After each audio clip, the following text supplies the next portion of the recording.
మాధుర్యం. ఇవాళ మీ ముందుకి వచ్చేసాను ఒక వెరైటీ ఐటెంతో. ఇదేంటో గెస్ చేయండి, తెలిసిన వాళ్ళు కమెంట్స్లో మెన్షన్ చేయండి. సో ఇది ఏంటంటే బజ్జీ మిరపకాయ శనగపిండి కారం అన్నమాట. చాలా బాగుంటుంది, టేస్ట్ కూడా చాలా బాగుంటుంది.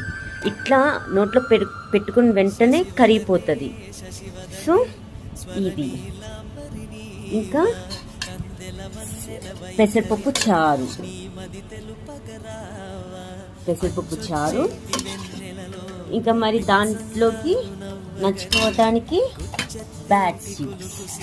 సో ఇది అండి ఇవాళ స్పెషల్ ఐటమ్స్ అమ్మ వంట మాధుర్యం నుంచి. మీరేం తిన్నారు మెన్షన్ చేయండి. Thank you. సబ్స్క్రైబ్ చేసుకోండి.